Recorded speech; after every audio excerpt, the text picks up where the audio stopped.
Eastern Oregon, a rural oasis from the big cities on the western half of the Beaver State. For months, many residents to the east have demanded a divorce, creating the so-called Greater Idaho Movement. They're so fed up, they propose moving the state border so they can become Idahoans. You'd become Idaho? Yes. Even though you're a fifth-generation Oregonian? Yes.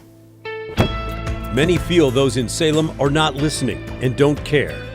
So we launched a listening tour to Eastern and Northeast Oregon to hear from residents themselves.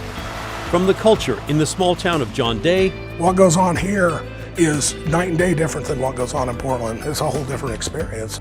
To hearing from the Grant County Sheriff on the way things operate in his neck of the woods. I have driven my patrol car 100 miles an hour for an hour and stayed inside the county to get to a call.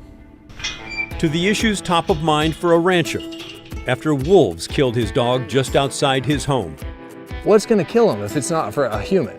You know, you're not going to have, my cows aren't going to go out there in a group and go stomp a wolf. Maybe, if I was lucky. But not everyone is ready to say goodbye to the rest of Oregon. So if there was a vote tomorrow to become part of Idaho for Grant County, would you say yes or no? I would say no. So what are the issues causing such a fractured state of mind? And is there a middle ground? We can't agree on anything, it seems like. That's what we're hoping to find out. Here's a look at the Greater Idaho Movement.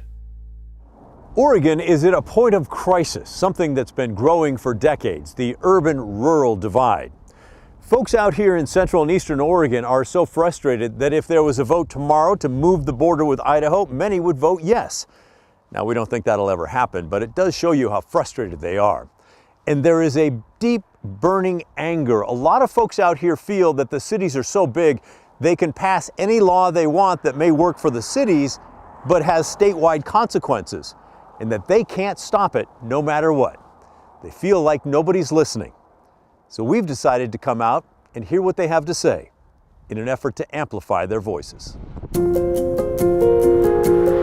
The Greater Idaho Movement, which is pushing the change, is no joke. 11 of Oregon's 15 eastern counties have essentially voted yes to redraw the state boundaries between Oregon and Idaho. It would make much of eastern Oregon part of Idaho. We drove 5 hours from Portland to the town of John Day in Grant County, hoping to gain some understanding of what's fueling the movement, to see why so many in the east want to divorce the west side of the state, to learn if the relationship between urban and rural Oregon can be saved. Yeah, Eastern Oregon's filing for divorce. Mike Slinkard is a lifetime resident of Grant County. He's also an entrepreneur and has his own bow hunting show that runs on a cable channel. With waterfowl hunting becoming ever more popular and gobbling turkeys being the highlight of the spring hunting season, you're going to want to pay special attention to today's show. So sit back and relax and come hunting with us at Hunting with Hex. He's convinced that most who live in Oregon's big cities have no idea how different the culture is out here. What goes on here is night and day different than what goes on in Portland. It's a whole different experience. Mike's world headquarters are located on a bluff overlooking the town of John Day. The walls of his office boast trophy heads, animals that he's killed as a bow hunter. He does not expect urban viewers to understand. My grandfather and uncle actually were cattle ranchers up in the Monument area, which is North Grant County. And then my dad and his father were all loggers. So, you know, I've got kind of both sides of the spectrum for Eastern Oregon, I guess. And you're third generation? Yep, third generation Oregonian. How do you feel about Oregon? You know, up until about 10 years ago, I felt great about it. I was a proud Oregonian. You know, back in, around 2000 when we were starting my original businesses, the state was actually very, very helpful. But, you know, now, to us, there's a lot of sort of craziness going on in the state. We're getting laws passed that we don't agree with. We really don't feel like we have a lot of representation. We're getting taxed way more than we ever have before. And as a business person, it makes it very difficult to be located here. If I didn't have my roots so deep in Grant County, I'd probably be in Idaho already, to be honest with you. But I have my elderly parents I'm taking care of here and things like that. So. Not everyone is ready to leave. Welcome to Prairie City School. 13 miles to the east of John Day sits the small town of Prairie City. Okay, are you ready? Its only school houses kids from preschool through the 12th grade. Rectangular prism. Can we all say that? Many love the rural culture here. Teachers are understanding about kids showing up late. Many live on ranches or farms and have morning chores. Sometimes the birth of a cow or goat makes them tardy. And there are other cultural differences from the West Side urban schools here. Livestock, including the school's cows, are not pets. They know that those animals are going to go to a butcher shop.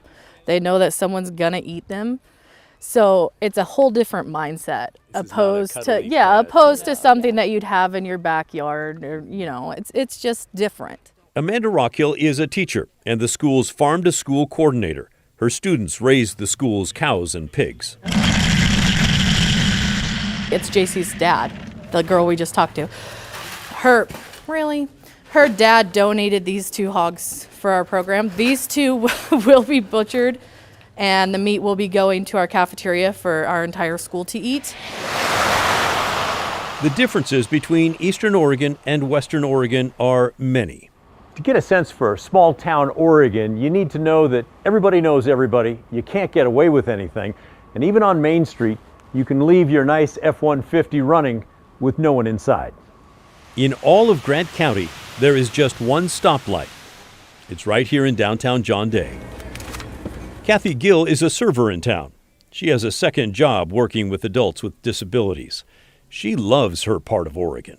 I honestly feel that we should just have our own Eastern Oregon. When you come over to Eastern Oregon, people say, oh, this is really pretty, it's Oregon. No, we're Eastern Oregon. That's where we're at. It's what we call it. And it's God's country. It's what we've always called it. She's on the fence about whether she supports the greater Idaho movement, but like many I met, she's certain that urban leaders on the West Side, including the governor, do not care about East Side opinions. I think she should come and listen to everyone and get everybody's opinions, but I still don't think it's going to change their mind. I don't. I think they take care of the city people. The votes are there. You can see it. We don't have much of a say when it comes to any part of voting. From a political perspective, she is correct that the big cities in Oregon elect the governor and other top political leaders. Take a look at the results of the 2022 election for governor. The red shows counties that voted for the Republican Christine Drazen. In Grant County, Drazen got 3,145 votes. That's 75% of all the votes cast in that county. Democrat Tina Kotek got 576 votes, just 14%. But the lopsided percentages did not matter one bit. The blue counties, with their densely packed populations, voted for Democrat Tina Kotek and made her governor. In Multnomah County alone, Kotek got nearly 266,000 votes. That's far more than the entire populations of the 8 counties considered Eastern Oregon by the state's employment department. They only have a total of 191,000 people. Which brings us back to bow hunter Mike Slinkert. He and others worry about statewide laws that might make sense for the cities, but not the country. We're hardworking people. We use diesel trucks, and it's a long ways between places, and we have to travel. And some of the stuff that's coming down the pike we see it's going to be hard to deal with. As a matter of fact, it'd be impossible to deal with some of it out here. He's referring in part to bills in the Oregon legislature that focus on diesel fuel. The fuel runs everything from pickup trucks to farm equipment, logging equipment, and more. It's also the focus of many who want to cut carbon emissions in Oregon and fight global warming. 2 of the 3 bills targeting diesel in the Oregon legislature will not become law this time, but there is a third that worries many, SB 803. With few exceptions, it would outlaw regular diesel statewide in Oregon and require the sale of only renewable diesel by the year 2030. We care about the environment as much as anybody. We live in it, and we're probably closer to the land than most urban people as well. So we care about it, but at the same time, you've got to recognize cultural differences and recognize how people have to make a living in different places. So the reason we're in Eastern Oregon is to talk to people about why they're so angry about the state and that they would vote to go to Idaho if the vote was tomorrow. And how would you vote on that? I would vote yes. I'd vote Yes, all day long, twice on Sunday if they let me. Okay, now why? Let's drill into that. Well, you know, the difference now between Eastern and Western Oregon is just so vast. I mean, I go to Western Oregon, I don't even recognize what it used to be. You know, we're conservatives over here. We are conservative thinking. We're kind of, I mean, you might call us old school maybe even, but just philosophically, we match Idaho. We no longer match Oregon. There's just such a divide. It feels like a marriage that has been in trouble for a long time. It really angers people because we're just not listened to. They might come and visit and see it, but they don't want to solve the issues or the problems. Is there anything the state could do to make you feel different? What would it take? If there was something that we could do, I think we'd be trying to do it. And I'm not sure what that is at this point. I think the divide just feels so huge. It's just like we don't agree on what's white and what's red almost, we can't agree on anything, it seems like. We feel like we're divorcing the west side of Oregon, we really do, and in any divorce situation, one of the first things you need to do is come to the table and see if you can patch it up. And that seems to be something that we're really lacking right now. Most people out here we just feel like the west side doesn't care. Until we can talk, it's not gonna work. Maybe it's not too late. So it sounds like you're frustrated, but you haven't at least given up on the possibility the relationship might still survive. Well, if there was some effort, and I think our side would be willing to put that forth effort, but right now there's no reason. We don't feel like there's a reason for them to give effort because, like I said, it really is an us and them thing. One of the people we've come to visit is Sandy Gilson. She's a board member for the Greater Idaho Movement. If there was a vote tomorrow to make Grant County part of Idaho, how would you vote? To leave? You'd become Idaho. Yes. Even though you're fifth-generation Oregonian? Yes. Gilson grew up in a small town in southern Oregon. She moved to the John Day area 16 years ago and bought a company involved in the real estate business. Oregon when I was a child, was a great place. There was a lot of money for schools because most of it was timber money. And the timber taxes supported the schools and the counties and everything. This was a prosperous state at that time. And then we started getting into the spotted owl and all of the controversy with that. In the late 1980s and early 90s, timber harvests did change.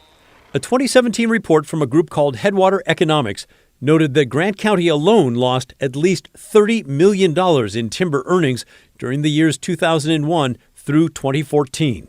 These days, according to the U.S. Census Bureau, the median household income in Grant County is $51,100 per year. As of 2021, Grant County had 7,272 people. It's 94% white. The median home price is $160,000. 90% have at least a high school degree. 17% have a bachelor's degree or above. Gilson said she loves her community. Her roots run deep in Oregon. I'm a fifth-generation Oregonian.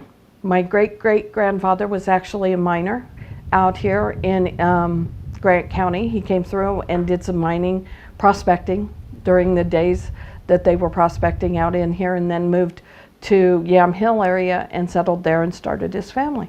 So you have deep roots. Very deep roots. But her small-town lifestyle kept her from ever feeling connected to the west side of Oregon or its big cities. I mean, I started driving when I was 5 years old because we were raised on a farm. I started working full-time in the hayfields when I was 8 for the summers.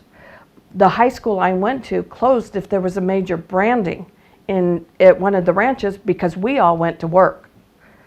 Hunting season shut down the school for a week. It's just a different lifestyle out here, not bad or Not judging one that's better than the other, but just different. We're a lot more self-reliant, able to take care of ourselves, taught that we have to, because you drove out here today. I mean, how long did it take you?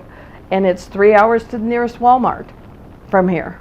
On top of the cultural differences, Gilson has many more reasons she's helping lead the campaign to divorce the western side of Oregon. One, a typical complaint in rocky relationships, you never listened to me. We never feel heard out here. You know, our idea of what makes us safe, the gun laws, the Measure 114, the gun storage laws, they don't make as much sense out here as they would in Portland. And we understand why they are needed for Portland, but you know, if I call the police in the middle of the night here, they may be 2 or 3 hours away before they get here. If I have something locked up with the trigger guard and in my safe and unloaded and follow all the rules, that person coming through the door is not going to wait for me to get that unlocked, and the police are hours away. So it's more about self-protection. And I'm sure you and probably a lot of other folks out here voted no on 114. Yes, very much so. But it passed anyway. It did. But it didn't pass from Eastern Oregon. But does the fact that it did pass, is that another example to folks out here saying, see, no matter what we say, our voice is not heard and that West Side will is imposed on us? Yes. Measure 110 was not passed out here. The marijuana laws and legalization was not passed out here, but they were passed in Portland and Eugene, and therefore we have to live under. And it is a totally different lifestyle out here, and a different way of living and different value system. Another sign a relationship is crumbling is when one side believes the other no longer has their best interest in mind. They lose trust in the relationship. They begin to watch for evidence to back up the feeling. Good afternoon. The House will come to order. I watched last year as Tina Kotek was the leader of the House. And she said, I am going to work with the Republicans to set up the new districts. And then it got time to do it, and she said, no, I don't think so. It would make me question whether it's possible. I mean, she had all right to do that. But it made us all feel like this side doesn't get listened to. That actually happened in 2021, not last year. It came during congressional redistricting when voting boundaries were changed in Oregon, as they are every 10 years. But Sandy is correct. It did happen. More signs of a failing relationship, different values, and an imbalance in power. You know, it's been 40 years since we've had a Republican government, you know, and there's been the feeling of it walking away from the values that we hold out here, the family values, the taking care of our neighbors and being able to care for ourselves. Those values seem to be pushed aside in the Oregon government, and more that the government's here to take care of you and tell you what to do, versus you get to live your life and the government's here to provide the services that are needed to support you in that. Is there any chance of reconciliation in your mind? Is there anything the state could do that would make you change your mind? Move your government out here and live here. See what it's like for us out here. But I don't think that there's the willingness to do that. I don't think we don't have delivery pizza. We don't have, you know, you have to be totally and completely self-sufficient out here.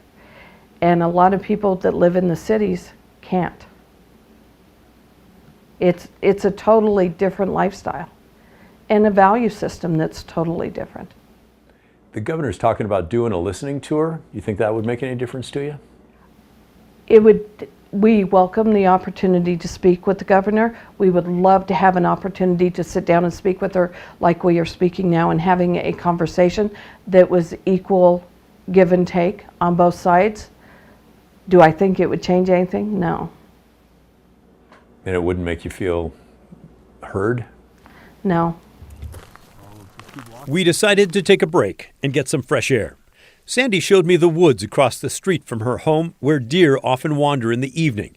We didn't see any, but it was a nice afternoon. Sometimes the threat of a divorce is what gets two sides to stop and listen. It is. That is very true in marriage counseling and everything else. Yeah.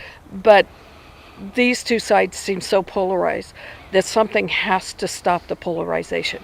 Yeah. And the only way to do that is to talk and to sit down and really listen to each other. Mm-hmm. You say these two sides, but you're one of the sides. I am. But that doesn't mean that I don't care about the other side. Mm-hmm. And you're ready to sit down and listen to them too? Oh, sure. But you really want them to listen to you as well. Yes, very much so. And we're not saying you need to change for us. We're saying let us go be ourselves. Back inside, the final act of a crumbling relationship. One side starts to court a new partner. I asked Sandy if it would matter if the state tried harder to limit the impact of statewide laws that may not fit well in rural Oregon. Maybe, but I think Oregon has gone too far to where they can't come back. I don't think, and nor would I want them to. They have a right to live their life the way they want to live it. I'm just asking to live my life the way I want to live it under a government that I feel will allow that. And you don't think the current government will? No. Why do you think Idaho would? Idaho has more of the values we have. Idaho is more conservative, is more rural. We match Idaho better in just populations, county density, county areas, the type of industries that we have here. It's just a match in so many of those ways. Step inside 1188 Brewing in Grant County, and you'll think you're in a Portland brew pub. Great food, lots of great craft beers. So I was in the 3rd grade, it was in the 70s, and that's when we moved here. So this is where I grew up. Shannon Adair and her husband own the place. I was the dance team coach at the high school for 19 years, and my husband decided he needed a hobby. Turns out he's very good at that hobby, brewing craft beer. And this is where we started. It was something that we didn't have in our community. We wanted to build something that really was a place that people could gather and create jobs for people, and it was something that we liked to do. 11 years on, their brew pub in John Day is often packed during the summer and for special events like this Valentine's Day gathering. In 2017, concerned about her town's future, she ran for city council and won. We've been in decline. Our population has been in decline for decades now, really since the timber industry kind of was annihilated. In the late 1980s and early 90s, environmentalists successfully lobbied to protect the spotted owl in Oregon, which significantly slowed or stopped timber harvests in the nearby forest. With mills closing and jobs scarce, many people left. In 1990, Grant County had more than 7,800 residents. The most recent number shows it's closer to 7,300, a loss of 581 in the last 20-plus years. The city of John Day lost 156 people over that same time frame. The numbers are profound for a small town. For Shannon Adair, it was a painful lesson in how laws and rules from outsiders can have a devastating impact on rural communities like hers. They're not seeing it. They don't see that it all of a sudden a thriving community has no way to support their schools, has no way to support the businesses that are here. Has no way, so many of those people, there were programs for people to go back to school, but some of those people were in their 30s, 40s, 50s. Where do those people go? What happens to, that group? So if there was a vote tomorrow to become part of Idaho for Grant County, would you say yes or no? I would say no. I really feel like politics in our country right now are so divided, and I don't think dividing further is the answer. I don't think that having all of the conservatives move to a conservative area and all of the liberals move to a liberal area is the answer. It's not the way our country works. And, for what it's worth, we don't think it will really actually ever happen. Mm-hmm. But, the reason we're here is because clearly people are angry and have been for a long time. What I'm hoping is that by it becoming this talking point is that more people will talk about it. I think it's an important issue, and I think that the people that live in our areas have valid concerns.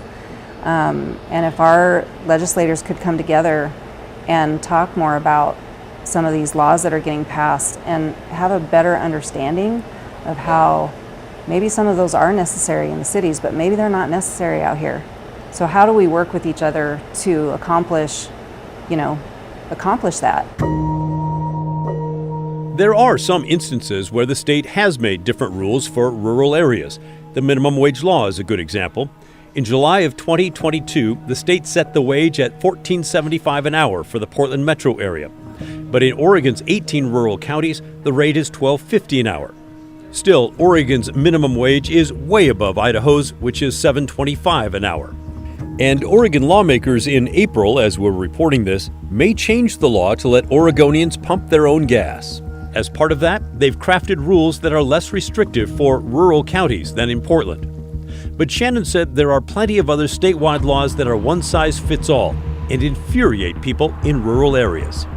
From gun storage laws to Measure 114, which requires a permit to buy a gun, to Measure 110, which decriminalized user amounts of drugs, they stand as one example after another of the urban side imposing its values and its will upon the rural side. They don't like to be told what to do by the government.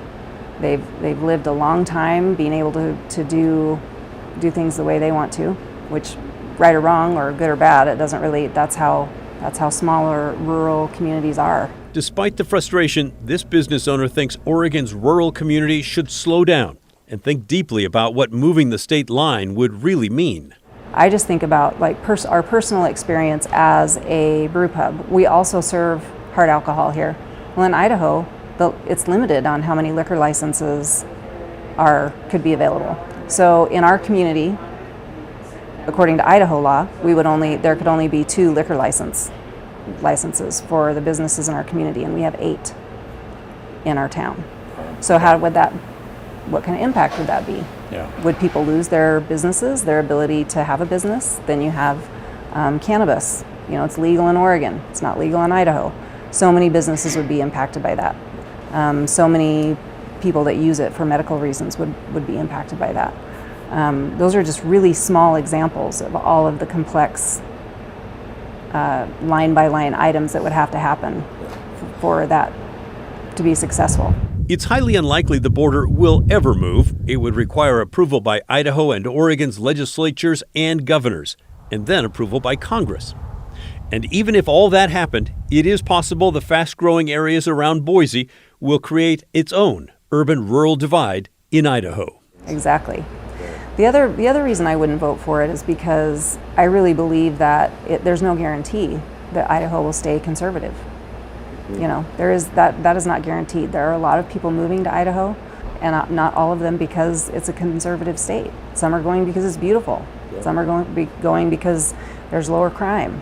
Homes are less expensive. Homes are less expensive. LA or something. Right, and so, it definitely could move in the same direction that we have in Oregon, where Boise is more liberal and is impacting the rural areas in that manner. So to spend that kind of money and time to actually change the border and then have Idaho change to where you just, now you have Oregon and Idaho, that is a possibility. So I think we need to learn how to work together better and keep the borders where they're at.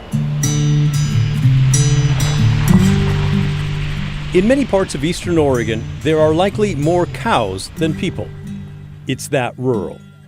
According to the Census Bureau, there are roughly 1.6 people for every square mile, and there are even fewer law enforcement officers.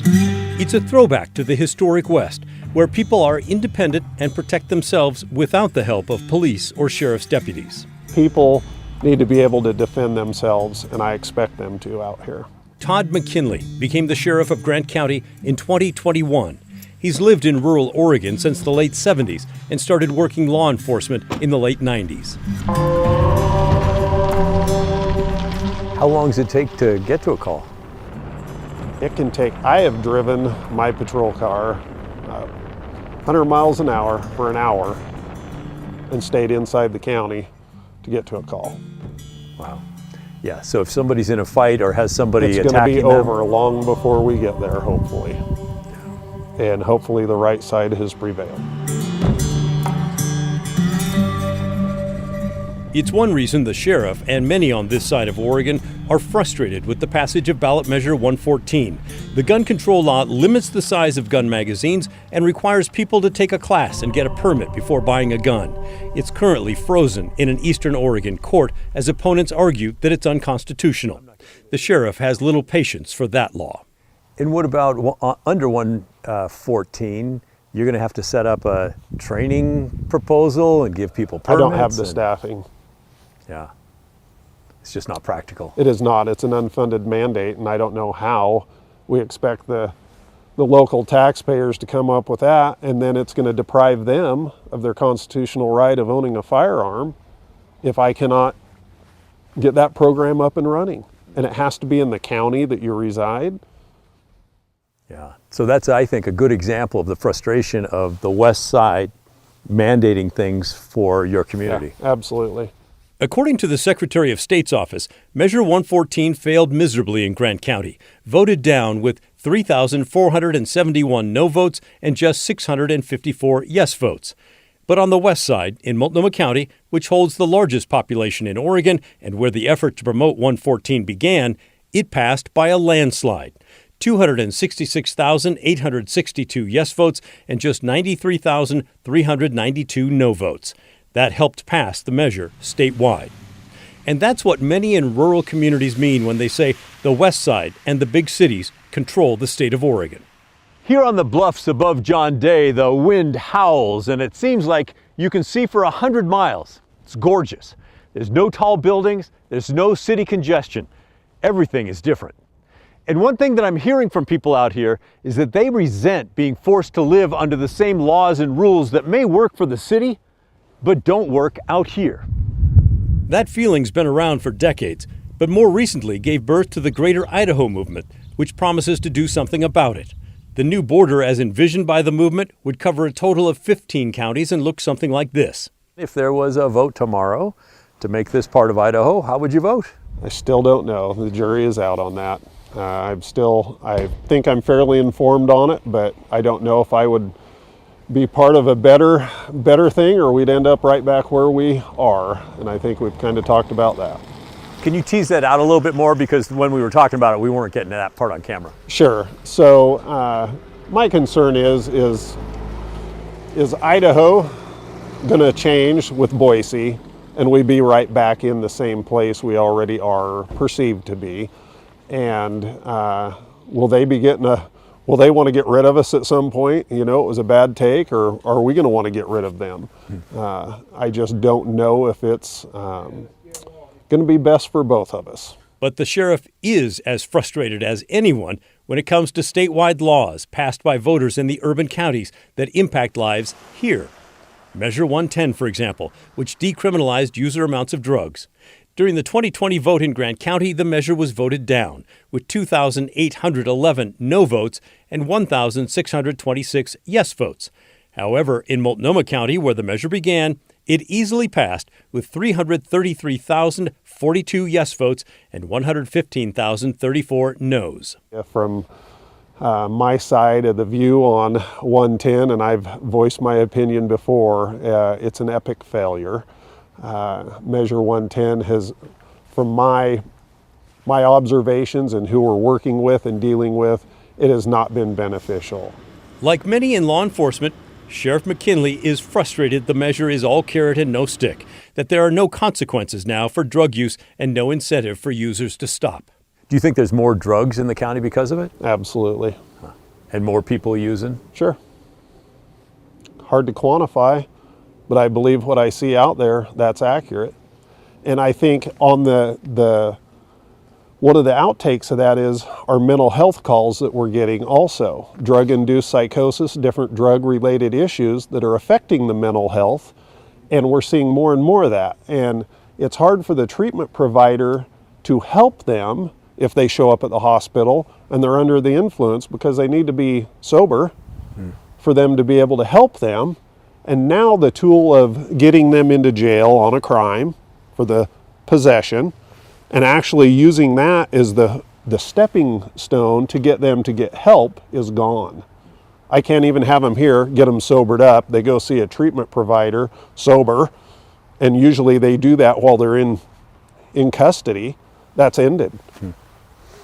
And if you have people who are psychotic and maybe can't be restored, as they say, there's probably not much room in the state hospital. No. And it ends up being a revolving door, and we're trying to find beds for people and spending hours of our time sitting with them because they're completely out of their minds, trying to get them secure till they get to a facility, and it's just a complete waste of time. Now, you might think that ignoring the rural counties is fine, but Oregon's former U.S. attorney says it's not.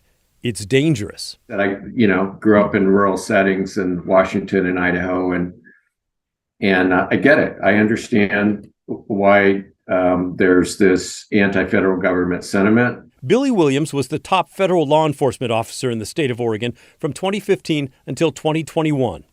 He dealt with the takeover of the Malheur National Wildlife Refuge by Ammon Bundy and his anti-government followers in January of 2016.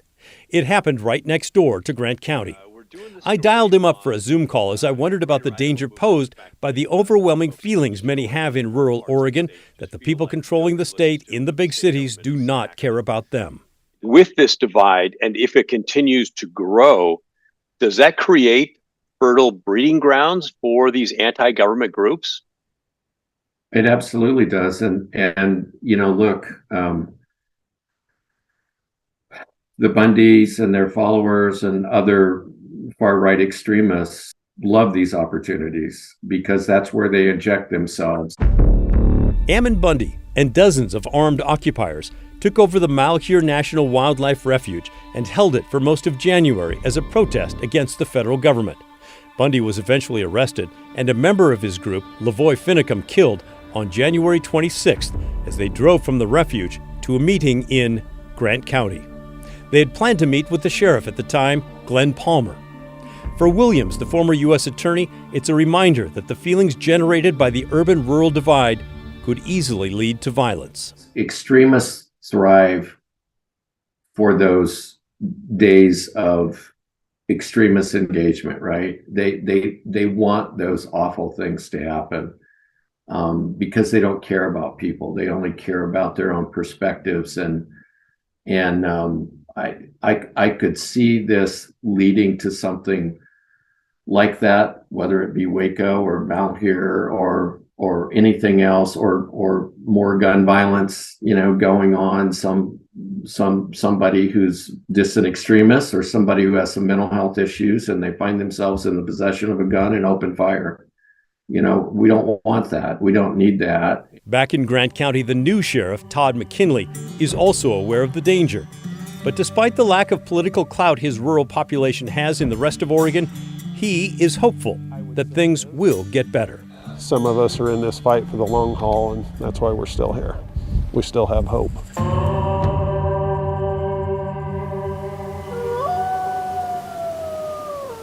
Wolves returned to Oregon for the modern era in 2008. That was more than 60 years after the last one was shot and killed for bounty. They were not brought into the state, but rather allowed to wander in from neighboring Idaho, protected under the Federal Endangered Species Act. In just 3 years, the federal government found that enough gray wolves had returned to eastern Oregon that they could be taken off the endangered species list there. In 2015, the state of Oregon took wolves off the state endangered species list as well, although there are still restrictions on killing the animals.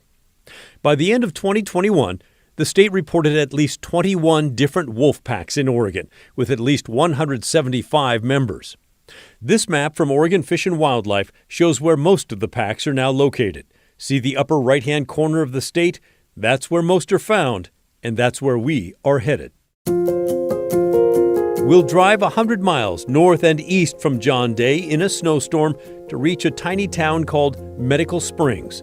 It's on the edge of Union County and is home to thousands of cattle.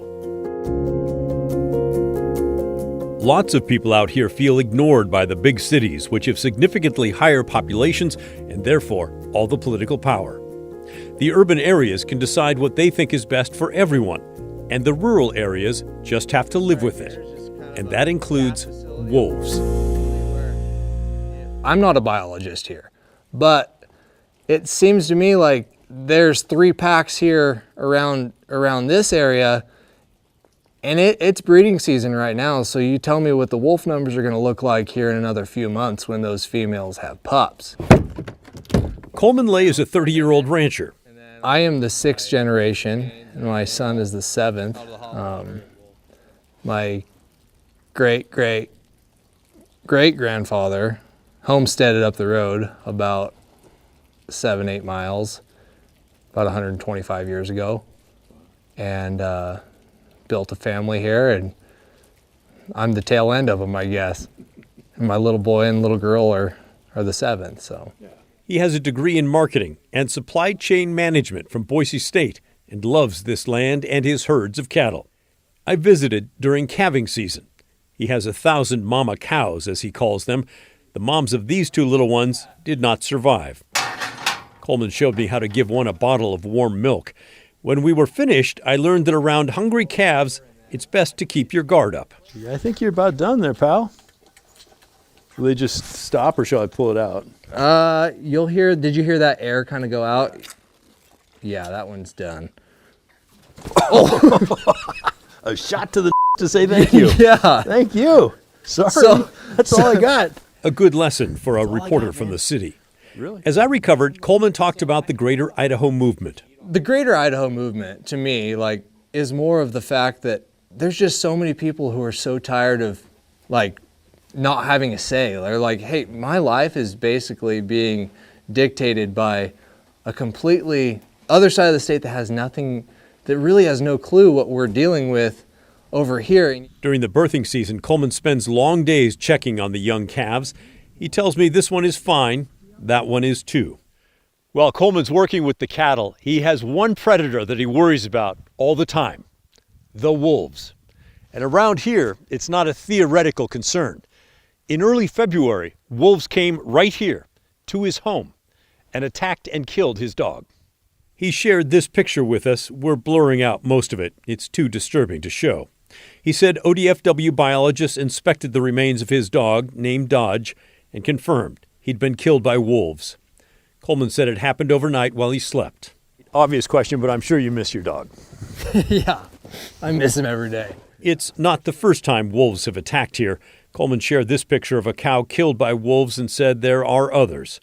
The state does allow some pushback. In late February, ODFW approved the killing of 2 wolves near Medical Springs after 3 documented attacks in pasture lands. On top of that, 3 more wolves have been legally killed in eastern Oregon this year for attacking livestock.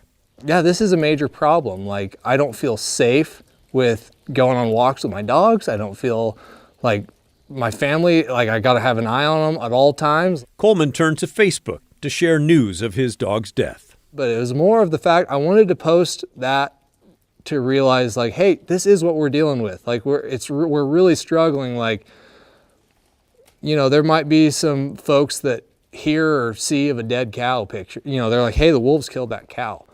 They're like, well, so what? I don't have cows. Cows are cows. That's kind of what happens out west. Cowboys deal with wolves all the time. That's just what happens. But then when you add a picture of a dead dog on your page or whatever, they're like, wow, that resonates with a lot more people, because it's, you know, it's family pets, dogs, cat, like, you know, they're not going to discriminate. If they bet you anything, if they found one of the barn cats, you know, right up on the hill, like, they're gonna kill it, you know. So it's just gaining some more awareness to what's truly going on. But you were saying there were some haters too. Oh yeah, there's some people that, you know, that almost think that a wolf has more right to live than you or I. Like, and I had it firsthand. Like, they, you know, some of the nasty comments you'll get, and, you know, I get some of these people are just sitting behind a computer acting tough or whatever. They're gonna come, you know, kill your family or whatever if you ever harm a wolf. And have you had threats like that? Oh yeah, and it's, you know, I don't, usually their names like Wolf Lover 242 or something like that. There is a wolf kill compensation fund set up by the state legislature in 2011. It's a mixture of state and federal tax money that pays for prevention measures to protect livestock from wolves. It also pays for animals that are dead or hurt or missing. In 2022, the fund paid $393,682 for wolf attacks and prevention. The payout since the fund began totals $1,187,000. That's not much comfort for ranchers like Coleman Lay, who wishes Oregon's leaders on the west side of the state knew what it was like to live with wolves on the east side. Soon, he'll take his cattle up into the hills to graze on the edge of the stunning Eagle Cap wilderness, and he'll be in the middle of wolf country. There's just so many wolves in one specific area, and people probably already know, I don't like wolves, but I also see my opinion's not the only one that matters. So what I am asking or saying is too much of anything is not good. If we have way too many wolves in one area, there needs to be ways or avenues ranchers or outdoorsmen or sportsmen alike can finally have to limiting numbers. Now, to be honest, I don't believe the Greater Idaho Movement will ever happen, and it's nowhere near reaching a point where it's formally approved by anyone. There is a bill to get things going in the Idaho legislature, and it passed one side of the legislature there, but it looks like it's dead on the other side. And Oregon also has a bill supporting the idea, but it's also dead. And nothing's going to happen until both legislatures in Oregon and Idaho agree and pass a bill. And then both governors have to sign off on that bill, which is also not going to happen. And then Congress would have to approve it, which really is not going to happen. The reason we went to Eastern Oregon is because people there feel belittled and ignored and dismissed. One of the biggest things, they hate citizen-based initiatives created and passed by people who live here in Portland, in Multnomah County, that are implemented across the state. Things are different in John Day than they are in Portland. They don't think that they should have to live under rules created to address problems in the big city. The problem's been growing for a long time in Oregon. I think we should each consider what we can do to help make things better. Thanks for watching.